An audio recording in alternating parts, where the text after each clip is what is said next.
Hello everyone, मेरा नाम बिरजस मौर्य और आपका स्वागत है बीएम लॉ क्लासेस में। आज हम स्टार्ट जो करेंगे वो गवर्नर के बारे में पढ़ेंगे। हाई कोर्ट क्या होता है, सुप्रीम कोर्ट क्या होता है, सिविल कोर्ट क्या होता है, इन सब चीजों के बारे में हम इस वीडियो में पढ़ेंगे। इससे पहले जो हमने पढ़ा, हमने डायरेक्टिव प्रिंसिपल पढ़ा, फंडामेंटल ड्यूटी क्या होती है ये पढ़ा हमने। फिर प्रेसिडेंट कौन होते हैं, उनकी पावर क्या है, राज्यसभा, लोकसभा, इन सब चीजों के बारे में हमने प्रीवियस वीडियो में पढ़ा। अब हम स्टार्ट करेंगे गवर्नर। क्या करेंगे? गवर्नर स्टार्ट करते हैं। So executive power of the state is vested in the governor and all the executive action of the state has not to be taken in the name of the governor. Simple, जैसे हमारे union के लिए president को executive power दी जाती है, वैसे ही state governor को state की एक्सिक्यूटिव पावर दी जाती है। जितने भी कामकाज होते हैं, अफेयर्स होते हैं कंपनी एक स्टेट के, वो गवर्नर संभालते हैं। जितने administrative affairs of the state होते हैं, एडमिनिस्ट्रेटिव गवर्नर करते हैं। और कोई भी एक्शन लिया जाता है वो गवर्नर के नाम पे लिया जाता है। गवर्नर कहते हैं normally there shall be the governor for each state but same person can be appointed as a governor for or two state. यहाँ स्टेटमेंट आ सकता है कि गलत है, सही। क्या स्टेटमेंट है कि एक गवर्नर, हर एक स्टेट के लिए एक गवर्नर होते हैं, हर एक स्टेट के लिए एक गवर्नर होते हैं। और जो एक गवर्नर है वो एक से ज्यादा स्टेट के लिए अपॉइंट करे जा सकते हैं। क्या है कि हर एक स्टेट के लिए एक गवर्नर होते हैं और एक गवर्नर एक से ज्यादा स्टेट के लिए अपॉइंट करे जा सकते हैं। The governor of state is not elected but appointed by the president. ये चुना नहीं जाता। गवर्नर क्या होते हैं? चुने नहीं जाते, ये अपॉइंट करे जाते हैं प्रेसिडेंट के द्वारा। And hold his office as the pleasure of the president. The head of the executive power of the state is the governor, just as the president for the union. Simple. जो head होता है हमारे executive power of state का, वो कौन होता है? Governor. मगर जैसे यूनियन में हमारे प्रेसिडेंट होते हैं। The governor possesses executive power legislative judicial as the president but except not development और the military power like the president. हाँ, गवर्नर के पास, जो गवर्नर है उनके पास एग्जीक्यूटिव पावर है, एग्जीक्यूट करने के लिए लेजिस्लेटिव पावर है, जुडिशियल पावर है, मगर मिलिट्री पावर नहीं दी गई है। मिलिट्री एंड डिप्लोमेट पावर नहीं दी गई है प्रेसिडेंट को, जैसे गवर्नर को, जैसे एक प्रेसिडेंट को ना। The governor power to make ordinance as the given under section 213। अब क्या बोला गया है? जैसे हमारे प्रेसिडेंट को अंडर आर्टिकल 123 में दी गई है कि वो ऑर्डिनेंस इशू कर सकते हैं, मेक कर सकते हैं, बना सकते हैं। वैसे हमारे गवर्नर को पावर दी गई है अंडर आर्टिकल 213 कि वो ऑर्डिनेंस बना सकते हैं। Similarly to ordinance of the making of the power of the president have the force of the act of the state legislature। और जो ऑर्डिनेंस होगा, जो हमारे गवर्नर बनाएंगे, वो केवल स्टेट के लिए होगा, वो केवल स्टेट के लिए होगा। He can make ordinance only with the state legislature or the house of the two house where there is a bicameral is not in the section।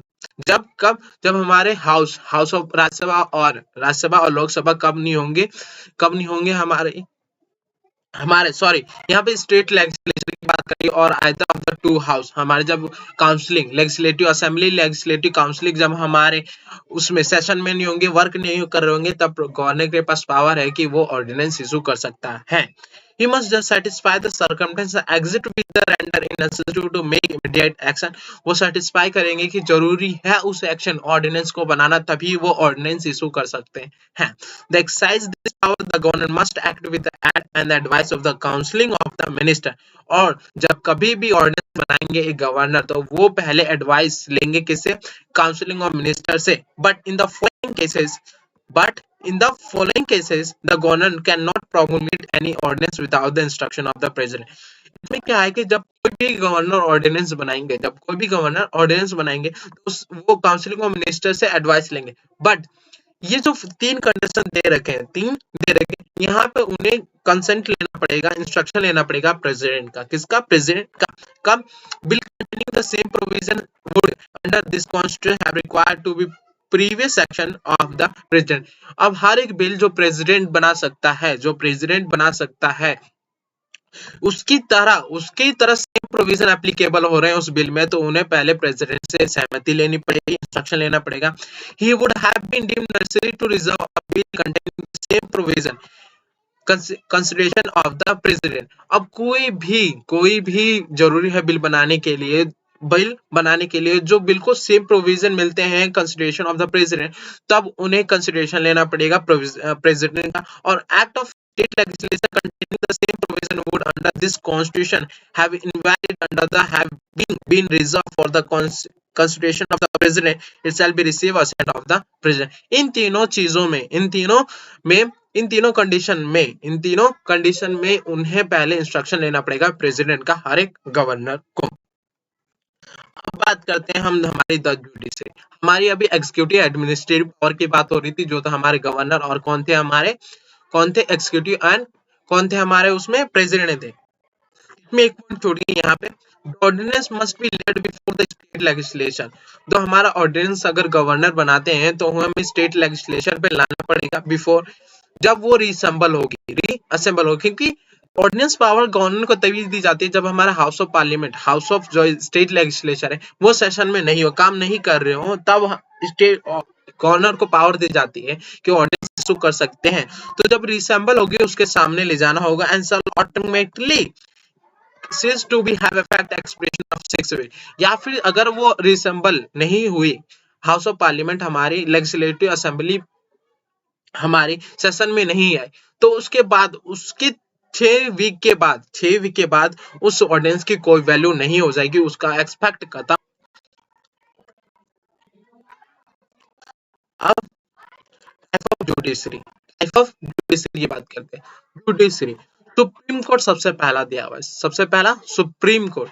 The court in the Indian legal system broadly speaking consist of the supreme court और high court, subordinate court.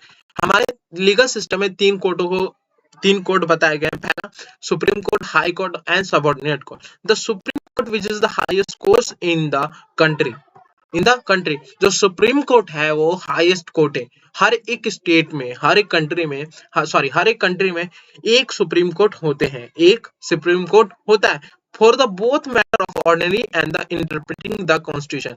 क्यों ना वो ordinary law से हो फिर interpretation करना हो हमारे कॉन्स्टिट्यूशन का, तब हमारे सुप्रीम कोर्ट के पास जा सकते हैं। Institution created by the constitution, और एक इंस्टीट्यूशन है जो क्रिएटेड करा जाता है कॉन्स्टिट्यूशन के द्वारा। Immediately before the independence, the Privy Council was the highest appellate authority for the British India for the matter arising under the ordinary law। मगर हमारे इंडिपेंडेंस, इसका मतलब 1947 से पहले जो था वो प्राइवी काउंसिलिंग था, जो हाईएस्ट अपीलेंट अथॉरिटी, इसका मतलब हाईएस्ट कोर्ट था as a supreme court for the British India for the matter arising under the ordinary law. अब सुप्रीम कोर्ट के बाद आते हैं हमारे हाई कोर्ट। हाई कोर्ट में district and sub ordinary court. अब डिस्ट्रिक्ट और sub ordinary court, high court की बात करेंगे। High court and the function under the constitution were not created for the first time by the constitution.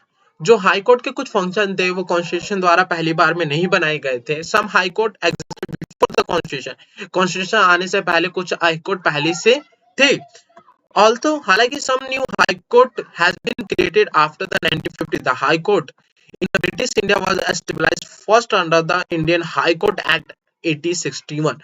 हमारा जो constitution है, constitution बनने के बाद हम कुछ नए हाई कोर्ट एस्टेब्लिश करे गए, और सबसे पहला जो कोर्ट था, सबसे पहला high court in the British high court in India were establish first under the Indian high court act 1861 के अंदर। 1861 के अंदर सबसे पहला हाई कोर्ट एस्टेब्लिश करा गया। The remaining high court were the establish continue under the constitution और under the special act. High court for the each state have appellate a civil and criminal jurisdiction over the lower court. और high court के पास power है हर एक state में कि उसके पास पावर है कि वो अपीलेट कर सकता है हर एक civil criminal jurisdiction over the lower court. अगर लोअर कोर्ट में कोई भी केस अटकता है, कोई भी केस सॉल्व नहीं होता, तो हम हाई कोर्ट पे अपील कर सकते हैं। High court have the writ jurisdiction to enforce the fundamental right for the certain other purpose। हमने आर्टिकल जो है हमारा 32 उसमें बताया है कि हम अगर हमारे पास हमारी जो फंडामेंटल राइट्स है अगर वो ब्रीच होती है तो हम हाई कोर्ट के पास जा सकते हैं थ्रू द रिट। तो इन्फोर्स करने का फंडामेंटल राइट हमारे हाई कोर्ट के पास है। दूसरा,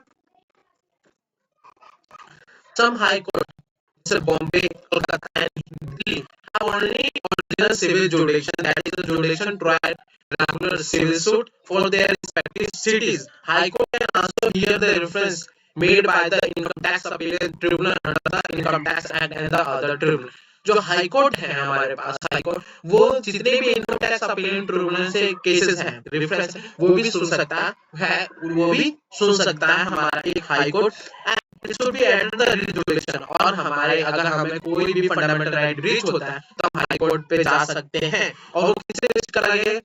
बॉम्बे, कोलकाता एंड मद्रास। मद्रास 3 टाउन को ही दिया गया है कि 3 टाउन के जितने भी 3 टाउन है उनमें हम जाके रेट जो है हाई कोर्ट को रेट जुरिडिक्शन केवल 3 हाई कोर्ट को दिया गया है। कौन से? बॉम्बे, कोलकाता और मद्रास, और कहीं भी हम हाई कोर्ट रेट नहीं ले जा सकते। अब बात करते हैं subordinate court. Only they are the very subordinate civil and jurisdiction and criminal court original and appellate functioning under the ordinary law. Although their nomenclature and the power have been undergone change from time to time, their basic pattern remain the same. They have been created not under the constitution but under the law for the complaint legislation. जो हमारे subordinate court है वो constitution द्वारा नहीं बनाए जाते, वो constitution द्वारा नहीं बनाए जाते। इनके कुछ अलग से एक्ट होते हैं, कंपनी लेजिस्लेशन होता है जिनके द्वारा ये सबऑर्डिनेट कोर्ट बनाए जाते हैं। वो सिविल भी हो सकते हैं और क्रिमिनल कोर्ट भी हो सकते हैं। अब बात करते हैं civil court. In each district, हर एक जिले में there is a district court president or by the district judge. हर एक जिले में सिविल कोर्ट होगा, जो होगा डिस्ट्रिक्ट कोर्ट कहा जाएगा, और जो उसमें प्रेसिडेंट होगा वो डिस्ट्रिक्ट जज होगा with the number of additional district judge attached to the court. Below the court are court of the judge. Some court are the subordinate judge and some state manifest. The court are the created under the state law. और जितने भी civil court से नीचे court आते हैं, वो state law द्वारा बनाए जाएंगे, उन्हें सबऑर्डिनेट जज भी बोला जाएगा। अब बात करते हैं क्रिमिनल कोर्ट क्या होता है। Criminal court in India primary consist of magistrate. Criminal court है वो मजिस्ट्रेट द्वारा चलाया जाता है। Court of session magistrate themselves have been divided by the code of criminal procedure into judicial and executive magistrate. अब जो क्रिमिनल कोर्ट है उनमें ई मजिस्ट्रेट होंगे सबसे हाई, और कोर्ट ऑफ सेशन होंगे, और जो डिवाइड करे जाएंगे मजिस्ट्रेट कि कौन जुडिशियल होगा कौन एग्जीक्यूटिव होगा वो according to code of criminal procedure द्वारा करा जाएगा। अब बात करते हैं हम एग्जीक्यूटिव मजिस्ट्रेट और जुडिशियल मजिस्ट्रेट। यहाँ पर दे रखा है जुडिशियल और एग्जीक्यूटिव मजिस्ट्रेट कौन होते हैं। Executive magistrate do not try to criminal prosecution. जितने भी क्रिमिनल प्रोसिक्यूशन मतलब केस होते हैं वो ट्राई नहीं कर सकता executive magistrate, and their jurisdiction is confined to a certain miscellaneous case. और इनकी जो जुडिक्शन है एग्जीक्यूटिव मजिस्ट्रेट की वो कुछ केस के लिए ही दी जाती है। एक दायरा है कि आप इन केसों को ही ट्राई कर सकते हो और किसी केस को ट्राई नहीं कर सकते, which are important for the public tranquillity and the like. जो अभी कौन से केस ट्राई करते हैं इसमें भी लिखा हुआ है कि जो भी पब्लिक ट्रैंक्विलिटी, इसका मतलब पब्लिक की शांति के लिए केस है वो एक एग्जीक्यूटिव मजिस्ट्रेट द्वारा ट्राई करा जा सकता है। Now, their proceeding do not end with the conviction or the equivalent, but in the certain other type of the restriction order in the some state by the local amendment executive magistrate have been invested with the power to try certain offence. अब बात करते हैं judicial magistrate. Judicial magistrate are two classes: first, second class, and first class. Judicial magistrate are the subject to control of the court of session, which also itself to court of original jurisdiction. The power of magistrate of two classes vary according to their grade. अब simple सी बात है, judicial magistrate में 2 classes डाले गए हैं, first class, second class and first class. Second class और first class. और जो जुडिशियल मजिस्ट्रेट होंगे उनके पास कंट्रोल होगा कि वो कोर्ट ऑफ सेशन को कंट्रोल कर सके और वो ओरिजिनल जुडिक्शन के ही तहत काम करेंगे। वो अपनी जो उनकी क्लासेस होगी अकॉर्डिंग टू ग्रेड द्वारा उनकी क्लासेस तय करी जाएगी। The court of session try all the offence, और जो कोर्ट जुडिशियल मजिस्ट्रेट होगा या फिर कोर्ट ऑफ सेशन होगा वो हर एक क्रिमिनल केस ट्राई कर सकते हैं। अब स्पेशल ट्रिब्यूनल क्या होते हैं? Beside these courts which form part of the general judicial setup, there are the host of the specialist tribunals dealing with the direct tax, labor, custom, claim for the educated custom by motorcycle, copyright, environment, anti-competition agreement. अब जो special tribunal इसका मतलब ये एक special चीजों के लिए या फिर स्पेशल थिंग के लिए बनाया जाता है ट्रिब्यूनल। जैसे हमारे कंपनी एक्ट जो है, हमारा कंपनी एक्ट है, उसमें हमने आंसर किया नेशनल कंपनी लॉ ट्रिब्यूनल बना रखा है, किस लिए कि जितने कंपनी से रिलेटेड, जितने कॉर्पोरेट से रिलेटेड केसेस होंगे वो एससीएलटी के पास जाएंगे, तो वो एक स्पेशल पर्पस के लिए हर एक स्पेशल ट्रिब्यूनल बनाया जाता है। बात करते हैं हमारे jurisdiction of the High Court and the Supreme Court. Jurisdiction of High Court and Supreme Court. जो रीट है, जैसे हमने बताया था कि आर्टिकल 32 में हमारे पास राइट है कि हमारा कोई भी फंडामेंटल अगर ब्रीच होता है, हमारा फंडामेंटल कोई भी राइट ब्रीच होता है, तो हम हाई कोर्ट या फिर सुप्रीम कोर्ट के पास जा सकते हैं थ्रू द रीट। किसके थ्रू द रीट? अब ये रीट एक तरह का मान लूं कि एक प्रमाण पत्र, एक पत्र है जो हम सुप्रीम कोर्ट या हाई कोर्ट को देते हैं, जो हम सुप्रीम कोर्ट या हाई कोर्ट को देते हैं, और उसमें कहते हैं कि हमारा फंडामेंटल राइट ब्रीच हुआ है, हमारा फंडामेंटल राइट्स ब्रीच हुआ है, इसे देखें और इसे सुने कि आखिर क्या सही कर सकते हैं। सो तो under the constitution by the virtue of the article 226 every court has the power to issue direction or the order या फिर read including the read in the nature of the habeas corpus, mandamus, prohibition, quo warrant or certiorari or any other of them for the enforcement of fundamental rights stipulated in part 3 of the constitution for any other purpose। अब क्या बोला गया है कि जो रीट है हर एक high court according to article 226 हर एक हाई कोर्ट के पास पावर है कि वो रीट इशू कर सकती है, ऑर्डर इशू कर सकते हैं, फिर डायरेक्शन इशू कर सकते हैं फॉर द रीट। और वो जो रीट होगा वो हैबियस कॉर्पस हो सकता है, मैंडेमस हो सकता है, प्रोविजन हो सकता है, कोवरेंट, सर्सरी और any other them for the enforcement of the fundamental rights stipulated in part 3। वो देखिए हमारे पास 5 इस given habeas corpus, कोवरेंट, certiorari, provision और मैंडेमस। अब ये रीट होते क्या है इनकी बात करें और ये कब इशू करे जाते हैं इनके description of the various type of writ। पहला habeas corpus क्या है? habeas corpus, the writ of the habeas corpus and the effective bulk work of the personal liberty is a remedy available to be person who is confined without the legal jurisdiction। The word habeas corpus literally means to have a body। Simple। अभी जो habeas corpus है वो तब issue करा जाता है जब कोई पर्सन किसी के लीगल जुरिडिक्शन में है बिना द अथॉरिटी, विदाउट अथॉरिटी। जैसे किसी पुलिस स्टेशन के जो पुलिस इंचार्ज है, उन्होंने किसी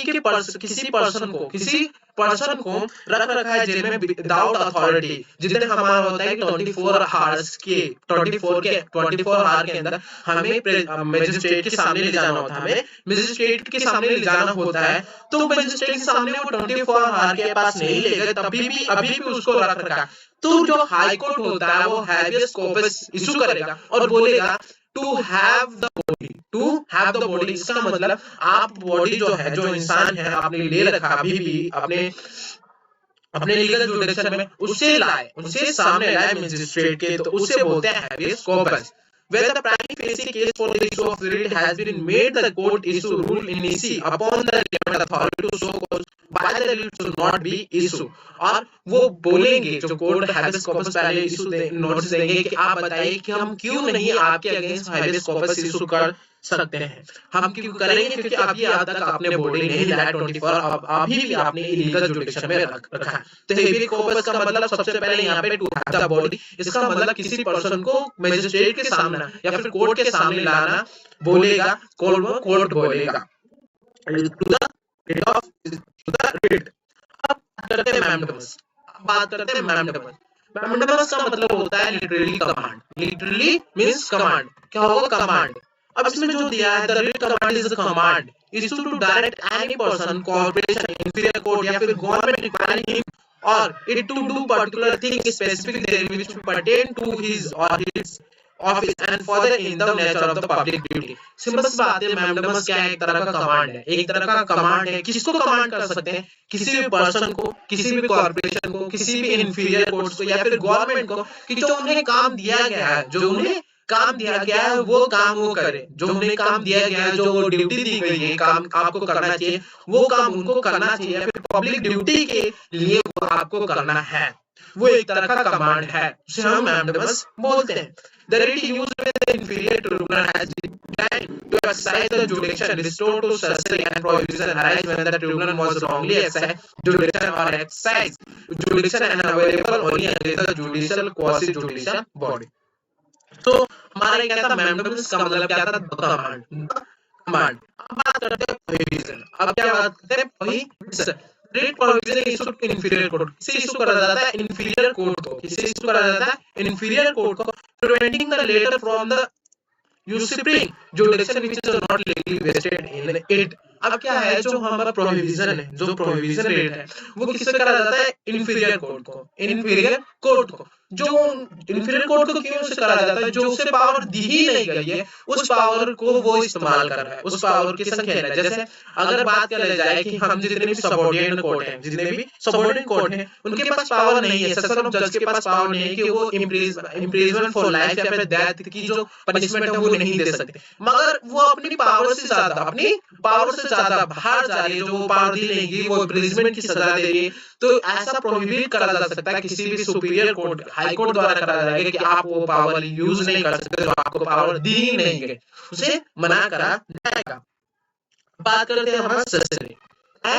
सरसरी is available to any person, किसको, किसी भी पर्सन को दी जा सकती है, wherever anybody of any body person having the legal authority to determine the question affecting the right of the subject and having the duty to act judicially access of their legal authority।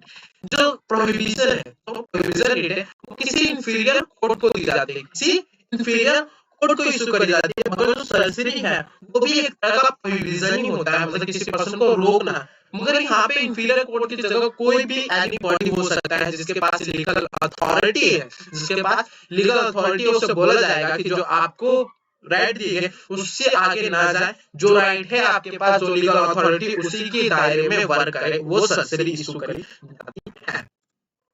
अब बात करता हूँ को-वारंट। क्या को-वारंट, co-warrant है the writ of the government enable inquiry in the legality of the claim which person assert or to an office or the franchisee and to oust him from the disposition of the in issue। अब इसमें क्या बोला गया है, जो co-warrant कब issue करा जाता है, कब इशू करा जाता है कि किसी भी पर्सन, जो कोई भी पर्सन, जैसे हम मान लीजिए कि कोई पुलिस स्टेशन का पुलिस इंचार्ज, उसके पास वो नॉलेज नहीं है, उसके पास वो नॉलेज नहीं है, उसके पास वो अधिकार नहीं है, तभी वो उस पुलिस इंचार्ज की सीट पे बैठा हुआ है, उसकी तरह काम कर रहे हैं, फिर उस पोजीशन पे उसे बैठाया गया, तो उसके लिए को-वारंट इशू करा जाता है कि आप इंक्वायरी करो कि जो जिस पर्सन को हम बैठा रखे हैं उस पोजीशन पे, वो उस लायक है कि नहीं, या फिर किसी द्वारा हट भी गई है, तो तब को-वारंट इशू करी जाती है। तो ये था हमारा रिट। अब बात करते हैं मेजर कॉन्स्टिट्यूशनल अमेंडमेंट। 1951 से 2019 तक जितने भी अमेंडमेंट है उसकी बात करते हैं। ये में भी आप अपने आप भी पढ़ सकते हैं कि कौन सा अमेंडमेंट कब आया था, मगर ये भी अमेंडमेंट है, अमेंडमेंट है, ये आप बहुत अपने आप और इनको बिल्कुल सही तरीके से याद करेंगे कि कौन सा अमेंडमेंट कब आया था और किस लिए आया था। इन्हें बिल्कुल सही से याद करा, आपके बहुत जरूरी पेपर्स एग्जाम में एक क्वेश्चन हो सकता है, आ सकता है इससे। तो आज के लिए काफी, और ये चैप्टर हमारा क्या होता है, कंप्लीट होता है। और यहाँ पे जितने भी एक क्वेश्चन फंडामेंटल राइट्स जितने भी दे रखे हैं, या आप एक रिवीजन करेंगे और देख लेंगे, और इसमें जितने भी एमसीक्यू के मैंने बताया कि ये एमसीक्यू में आ सकता है, उसे जरूर ध्यान देंगे, उसे जरूर पढ़ेंगे। सो मिलता है नेक्स्ट वीडियो में। जो हमारा नेक्स्ट वीडियो होगा वो चैप्टर 2 होगा, और जो हमारा चैप्टर 2 होगा वो होगा हमारा होगा lesson 2 element of general law होगा, एलिमेंट ऑफ जनरल लॉ होगा। And element of general law जो है उसमें हम पहले जो पढ़ेंगे इंडियन एक्ट 1972 के बाद हम करेंगे। मिलते हैं नेक्स्ट वीडियो में। Thank you so much for watching this video. मिलते हैं नेक्स्ट वीडियो में।